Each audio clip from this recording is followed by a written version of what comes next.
E aí, feras, pode chegar que está começando mais uma edição do programa que ajuda você a tirar uma boa nota no Exame Nacional do Ensino Médio. É o Vai Cair no Enem.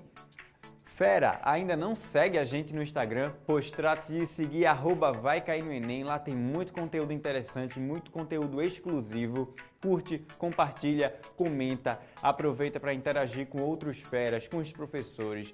Tem vídeo, tem fotos, tem questões. Então, tudo que envolve o Enem tá lá no @Vai Cair no Enem. Além do Instagram, tem o nosso site, o vaicairnoenem.com, que tem dicas exclusivas, tem notícias e tudo mais que envolve o Enem. Mas vamos deixar de papo e vamos para a aula de hoje? Se liga aí na aula!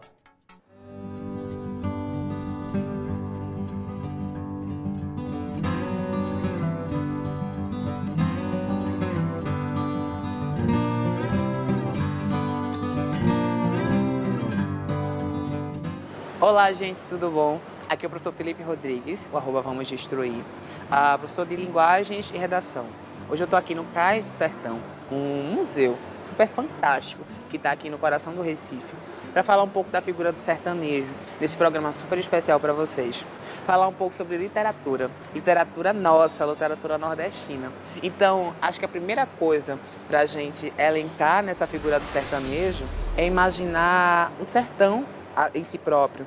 Imaginar concatenamente a questão da figura do Brasil extrativista, o primeiro período extrativista, que todo mundo já conhece, né? Aquela colônia de exploração, que após inicia-se o período agrícola do Brasil e logo após a gente vai ter um período industrial.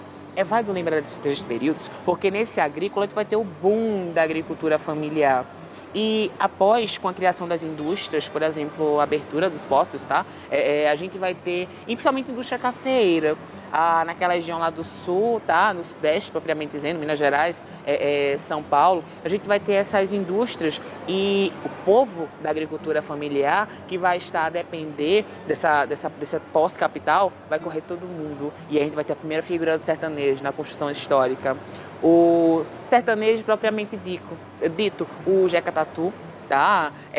Já vindo da questão dos poemas, da poesia, dos textos de Monteiro Lobato, como também a gente vai ter a ideia do Chico Bento, né? Como já é altamente retratado por Maurício de Souza e seus quadrinhos. E isso é a figura pontuada, essa pessoa descansada em alguns pontos, mas sertanejo não é isso não, sertanejo é raça. E esse sertanejo a gente vai analisar a partir da Caatinga. E por este motivo eu convido vocês para estarem comigo nessa viagem literária.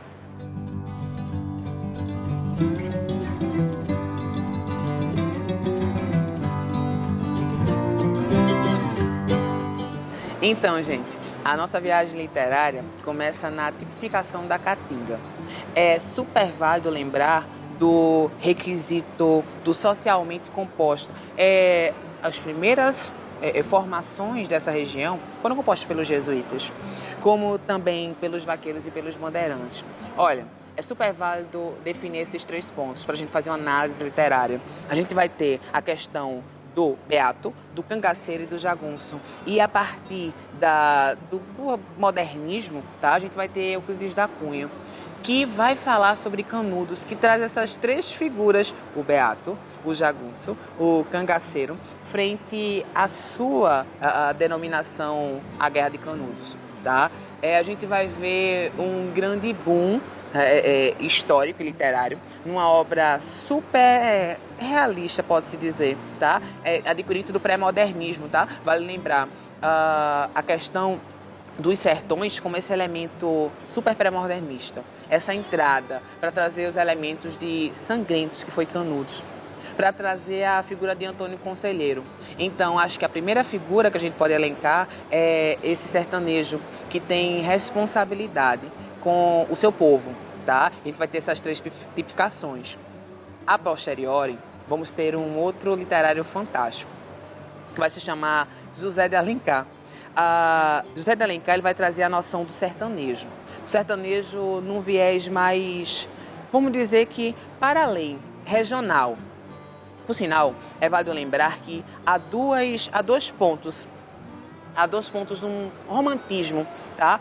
Vamos lembrar um pouquinho do romantismo, terceira fase, a fase condoreira? existe um Castro Alves, que vai trazer a questão do navio negreiro, mas vai ter também um José de Alencar, que vai trazer a figura do sertanejo.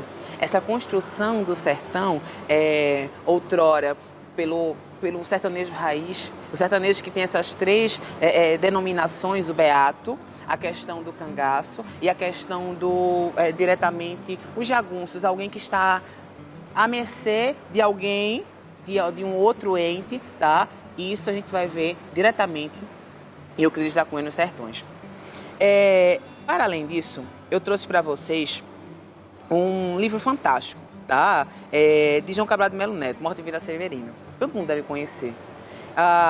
Eu trouxe uma partezinha desse livro que, na verdade, vai compor uma das fases do modernismo brasileiro, que você já conhece, né? Aquela geração de 30, segunda fase, que traz uma realidade social, uma crítica inerente, diferente da terceira, vamos falar sobre ela daqui a pouco. Mas a segunda fase vai trazer essa crítica inerente à sociedade de uma forma mais rotulada, de uma forma mais modelada. Felipe, como assim modelo, forma? Parnasianismo? Olha, diretamente a segunda fase, a segunda geração, ela vai trazer críticas sociais, mas vai trazer esse apoio à estética, vai trazer um modelo de crítica. Terceira fase, não. Vê só, diretamente, quando a gente vai falar sobre a questão de João Cabral de Melo Neto, eu trouxe essa partezinha para que vocês, comigo, entendam em Morte e Vida Severina. Somos muito severinos, iguais em tudo na vida, na mesma cabeça grande, que a custo é que se equilibra, no mesmo ventre aquecido, sobre as mesmas pernas finas, e iguais também porque o sangue que usamos tem pouca tinta. E se somos severinos iguais em tudo na vida, morremos de morte igual, mesma morte severina. E vocês se deliciam com esse poema fantástico, essa linguagem literária que traz a realidade, tá? E isso é a segunda fase, tá? Para além, nós vamos entrar agora na terceira fase, que traz outra idealização do nordestino, do sertanejo. E eu trago para vocês agora a questão de Vidas Secas, tá? De Graciliano Ramos. E vamos ter figuras bem tendenciosas, como por exemplo a Cachorra-Baleia, que vai trazer essa questão da humanização, tá? Frente aos bichos, e principalmente a questão de acreditar. Fabiano, lá no dicionário Aurélio, são pessoas pobres, miseráveis. E essa é a história de Morte e Vida. A Caatinga, ela traz esses assombros até hoje.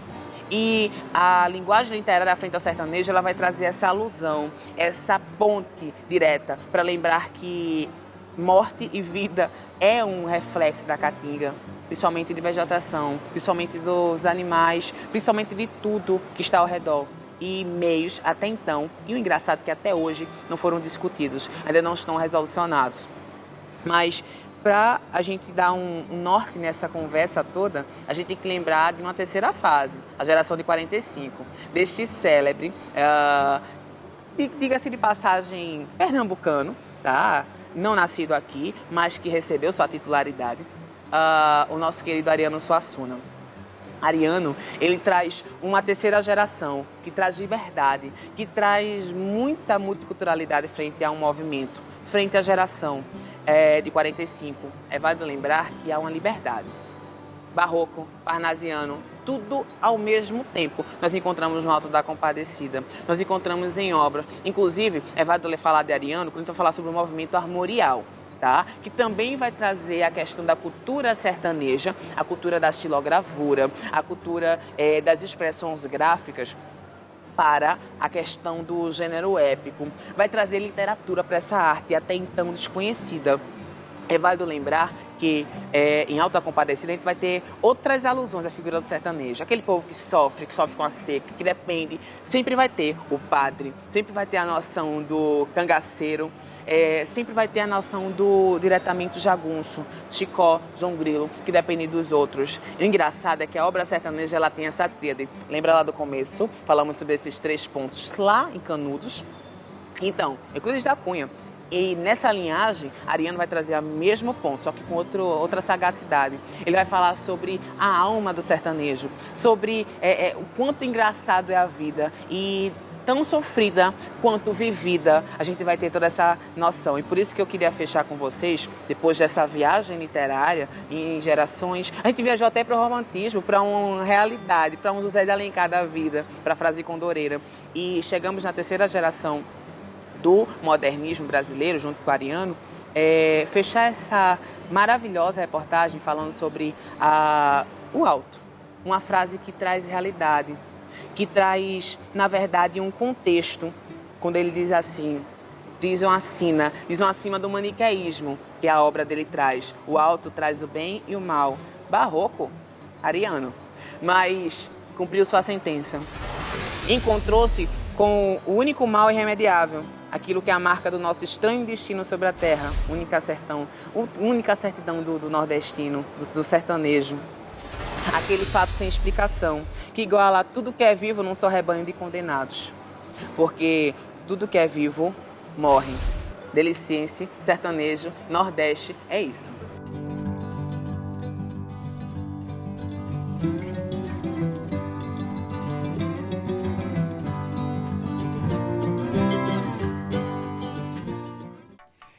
E aí, fera, curtiu? Olha, esse assunto com certeza vai cair no Enem. E por hoje eu me despeço de você, até o próximo programa e tchau, tchau!